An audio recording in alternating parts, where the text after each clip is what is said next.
any fellow preemies out there? If so, would love to meet you.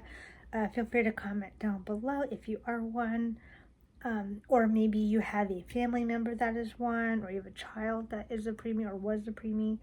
Um, I mean, obviously, I don't remember, obviously being in the NICU, um, but I did have an instance where at a job, I was on the phone with somebody that was at a hospital. And so on the call, I heard the classic beeping sound in the background of the call. And all of a sudden, my anxiety just shot right up to where I just had this like fight or flight response of like, I just want to get off the call. I just want to get off the call. And I finished that conversation and thought like, gee, why am I like reacting this way? Like the caller was nice, they weren't like yelling, they weren't mean, it wasn't that kind of call. But my body reacted to that beeping sound. And then when I thought about it, I thought, wait a second. I was a baby and I heard that beeping sound. And obviously, being in the hospital, you're having procedures done, you're being poked and prodded, being taken care of, and helped. And obviously, my body remembered that sound. My brain would remember that sound, hence the anxiety that popped up. And I know people would be like, oh, you're too little, you're not going to remember, blah, blah, blah. Yeah, yes, consciously, I may not obviously remember because I was too little, I was a baby, but my body and my subconscious, like, remembers that sound, and hence the anxiety. Hence why I do not personally like to go to hospitals if I can avoid it.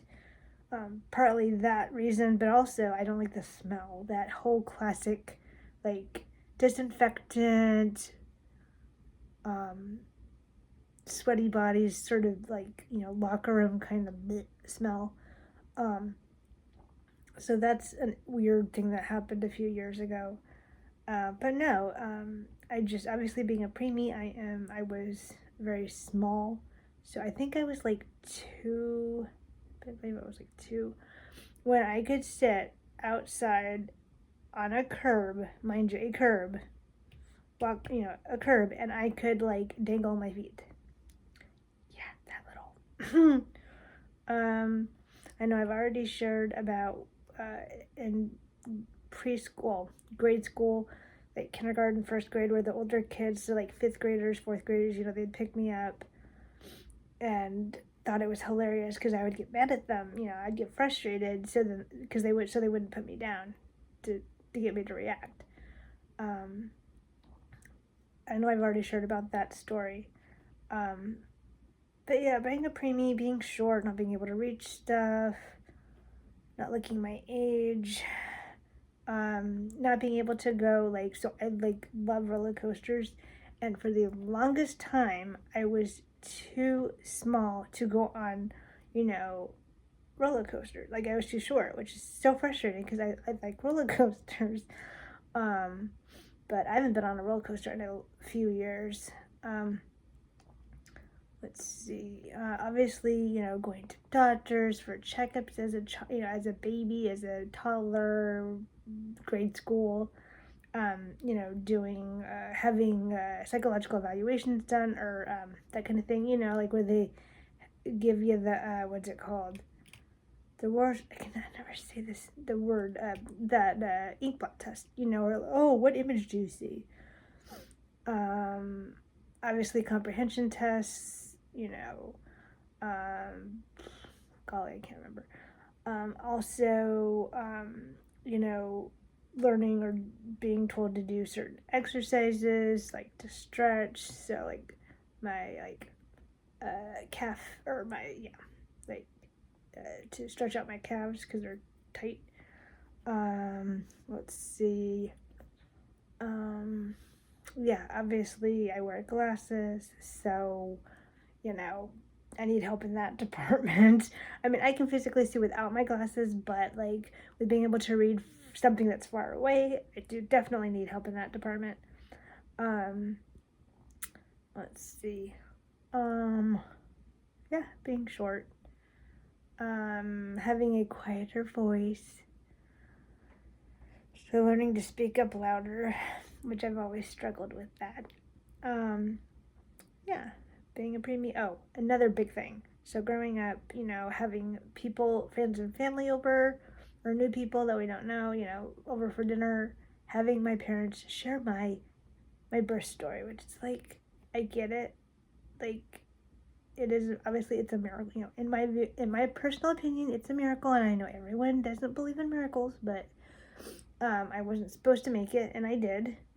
So that's something to deal with internally, or mentally. But getting that story told all the time, which I get it, but it got old. It's sort of like, partly I think I don't like to be the center of attention, so that's partly why I sort of felt like awkward about it. Like, okay, that's nice. Like, we don't have to tell it every time. Like, just like I want to sort of observe in the background here. um, let's see. So yeah, I don't know if there's any other preemies out there. If there are, feel free to chime in and say hi. It's always fun to meet other preemies or adult preemies. And I always wondered, and I don't think there is such a thing, if there's any doctors out there who specialize in adult preemies, like following up, helping those that were born premature, and helping them with medical, like so their medical health, since there could be things, to keep more in mind. They may be more susceptible to certain things because of being a preemie and not being full term. So let me know what your thoughts are. If you're a preemie, chime in, say hey. Would love to hear your preemie story. Yeah. And oh, another thing. So being a preemie, and I don't know how, I guess because of like what was going on, I think I was supposed to be a righty, but my brain taught my left hand to write. So I can write with my left, but I can write fairly legibly with my right. So that's an interesting fact. So looking forward to hearing from some preemies out there, and let's get a convo started. Have a great afternoon. Bye.